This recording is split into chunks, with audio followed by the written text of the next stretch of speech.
Hello, this is Bailey Leasure, and this is the Leasure Sports Podcast. This week, we'll be talking about what's been going on in the Arizona sports world. Kind of late news, we'll be talking about Carson Palmer returning. We'll be talking about the pending Cardinals free agents and who I think they should focus on. The Dbacks kicked off spring training this weekend. I'm also going to be talking about some of the key players for this upcoming season, including Paul Goldschmidt, Shelby Miller, Zach Greinke. I'm going to be talking about a couple of those players and keys for them next season. This upcoming season, for them to be have a much better record than last season. We'll also be talking about the Coyotes and the trade deadline and how as I'm recording this, there is a trade for the Coyotes pending. So, and then I'm also going to be talking about the Suns and their trade deadline, and they made one deal, and a pretty interesting deal. So, I'm going to get into the first piece of news. Last week on my last podcast, I realized I didn't talk about one of the big things that happened, which was in that week of news I got for the podcast last week. I didn't talk about it, so I'm going to talk about it this week, even though it's late news. So I'm going to be talking about between last week and the bit of news, the wave of news I was getting. Found out that Carson Palmer will be returning for the 2017 NFL season, and that's pretty, I think for the Cardinals, it buys them another year of who's going to be the starting quarterback, but definitely they need I hope Steve Keim, that is, once you get every other position figured out, whether it's the draft or it's, in the regular season, you figure out who your next quarterback is going to be, because I don't see Drew Stanton being that. They have to go for a young quarterback as well, whether they do it in the draft or they do it in the, they go out in free agency. Actually, this past week, there's been several rumors about Jay Cutler being the Cardinals, and I think the Cardinals flat out denied that they were not interested. And why would they be interested, especially with Palmer coming back next year? I don't see them going after Tony Romo. I could see them potentially trading, because I've heard rumors about Mike Lennon, the backup quarterback for the Buccaneers, and then Jimmy Garoppolo potentially. And I think they wouldn't be bad deals. I think the draft should probably, they should look at, but, you never know. Maybe they just don't like the quarterback options this upcoming draft, and who knows. So, that's my thoughts on that. I'm going to go into the next Cardinal offseason addresses they need to make. And Tony Jefferson, the Cardinals were trying to work on a deal with him. He declared he will be a free agent and will test the market. A lot of experts are saying that he's going to be one of the top free agents in the free agency period this year, and he's potentially going to be the second highest paid player. The second highest paid safety in the NFL, next to Eric Berry. So, I think Tony Jefferson for the Cardinals, I think that he might be, I think he's aware of how much value he has, and he could be one of the big free agents. And I think after having a really good season, I think some team's going to pay a lot of money for him. I don't necessarily rule out the Cardinals re-signing him. I think there is a possibility he could do that.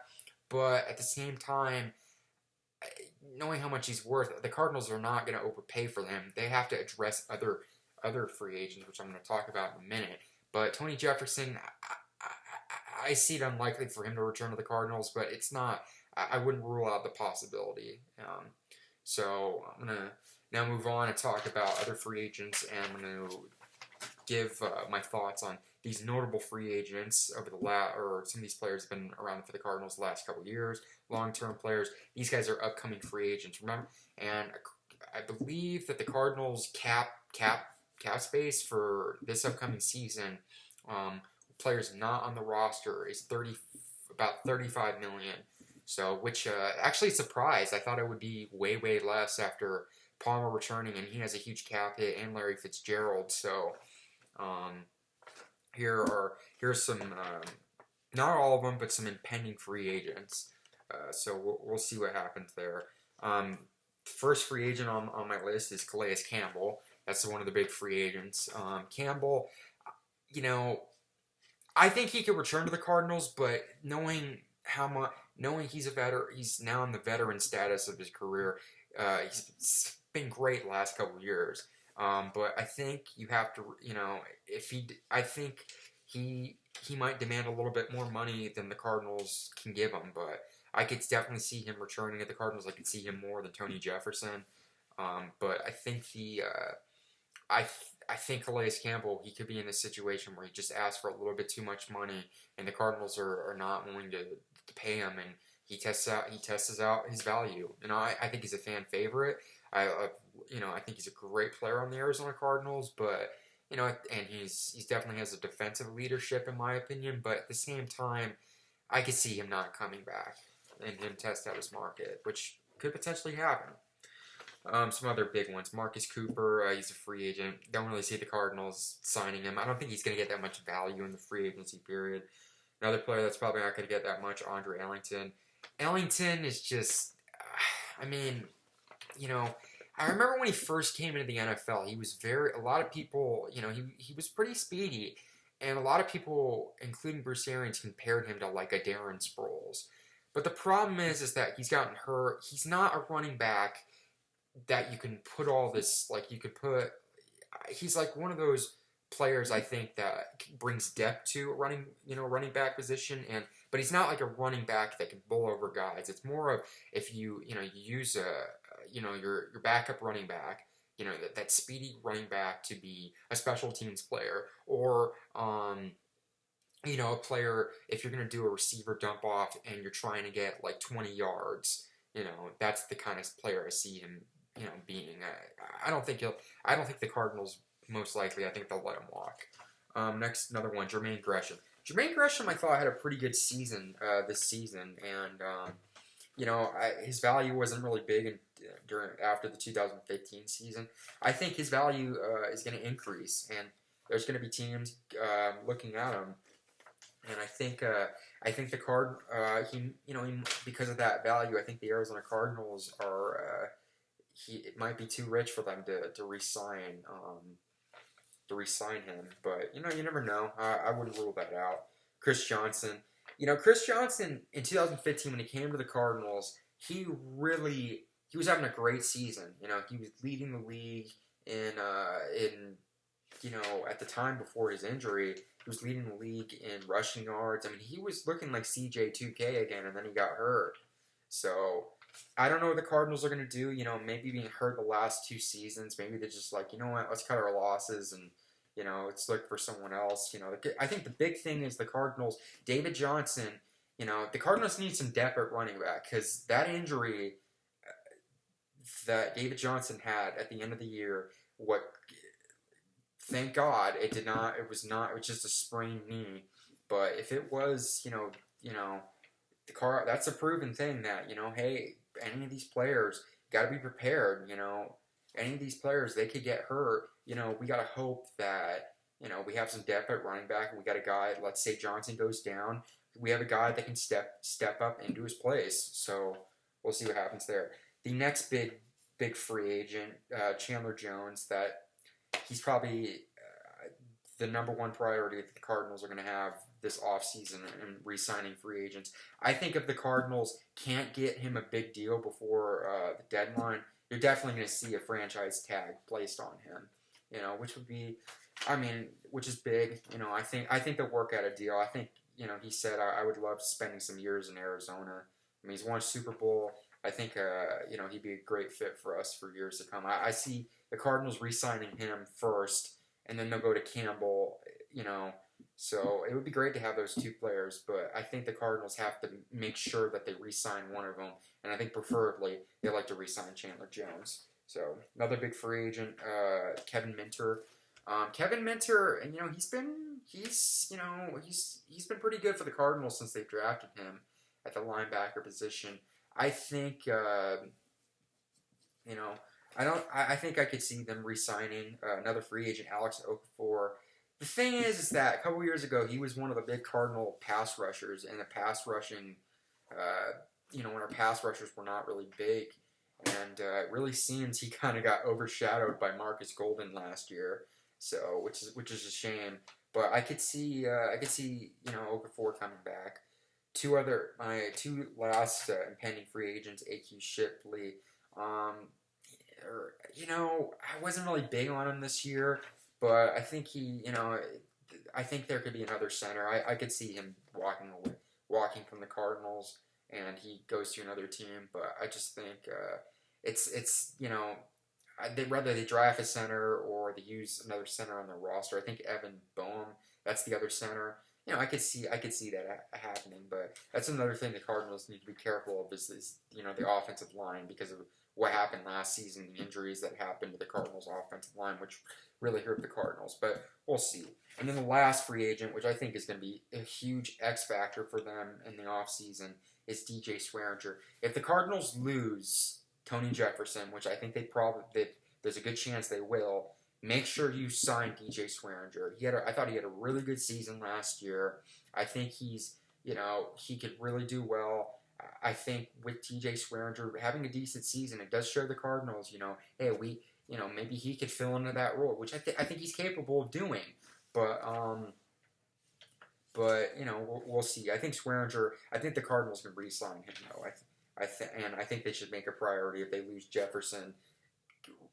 Make sure you got a backup plan, and that backup plan is DJ Swearinger. So those are the unrestricted free agents. There's two pending or two restricted free agents that I think might have an impact on the Cardinals. Now, like I said before, Jermaine Gresham, if they can't re-sign him, maybe they go to Darren Fells, who up until this season he was the starting tight end. If Gresham goes, unless they sign another tight end, you might want to re-sign him. I mean, even if you go after another big tight end, make sure you re-sign Darren Fells to have a little bit of depth at the tight end position. I think when Palmer has a great year, he's a great target to have, and then the final one, which I think the Cardinals should just straight up let walk, is Chandler Catanzaro. He's very hit and miss. I think the Cardinals, I personally think special teams needs to be something they very much need to improve on. Whether it's, the punter position, I could see them with whoever their punter is right now. I don't remember his name. If anybody's watching, and if in the comment section is the Cardinals punter currently, feel free to say it or comment and list the Cardinals punter. But Catanzaro, I think the Cardinals need to move on from him. To me, he's not consistent enough, and they need to address that kicker position, and I'll talk about that in a little bit. So that's my thoughts on the Cardinals free agents. I'm going to be talking about spring training kicked off for the Arizona Diamondbacks this weekend. The Diamondbacks played the Rockies today. Or yesterday, excuse me, and it was they lost 8-4. Shelby Miller pitched 2 innings. I didn't really look at his statistics now, but I heard he said he felt good and he had a really big. He looked very well in 2 innings. I think the big thing for Shelby Miller this year is, what, if I'm the Diamondbacks organization and I'm Shelby Miller, what? Nothing's going to justify that trade. That was a bad trade, but you know what? You got to live with it. You could still. It's only been one season. Maybe you turn it around this season. I think Shelby Miller. He's got to prove to that organization, hey, I was worth that. If he can have a good season, have his ERA down in the threes, get anywhere between 10 and 15 wins. I think that could be really big for the Diamondbacks. So. We'll see what happens there. So, Paul Goldschmidt, obviously the big news, ever since the last podcast, a lot of people have been talking about how on, I believe, March 5th, he will be leaving the Diamondbacks spring training to play in the World Baseball Classic. So, it's good to see him, on a big stage represent Team USA, also to represent the Arizona Diamondbacks as well. So it's really great, and he could be a really big player for them. So I'm going to cover the World Baseball Classic a little bit more. Start next week, because next week I'm going to probably predict.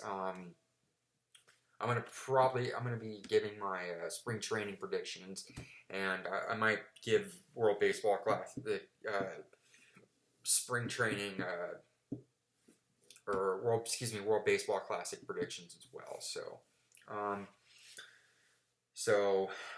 I'm probably gonna do that next week. So I'm gonna recap. Now I'm gonna move on and recap to the Arizona Coyotes. Played a couple games this week. Since the last podcast, they've only won one game in 4. So after the Coyotes looked really good, they're playing. As I'm recording this, they're playing against the Buffalo Sabres right now. So I think the Arizona Coyotes, they haven't really looked.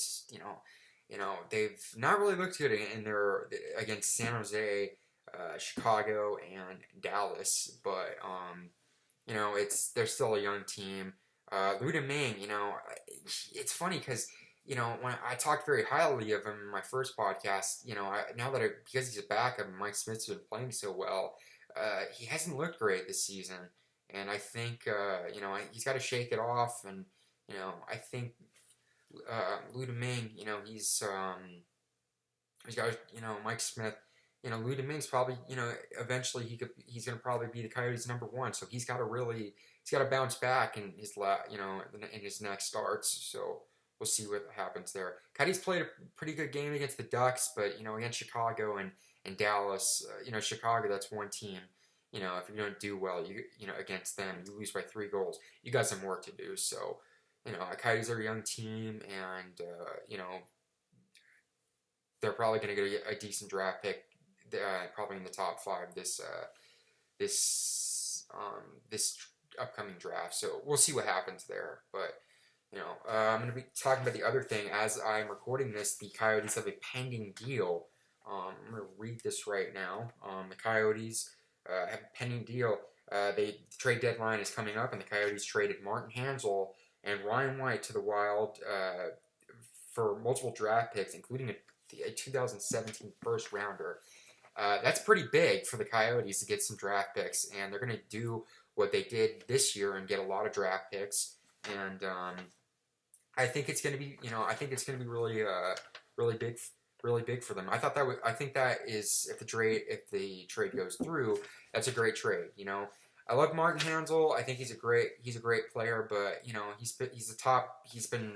lot of people have been asking about if they would trade him, and I think the Coyotes, their general manager, their new one, that's a pretty good deal to make, building for your future, and getting a first rounder, that's pretty big. So another big trade happened this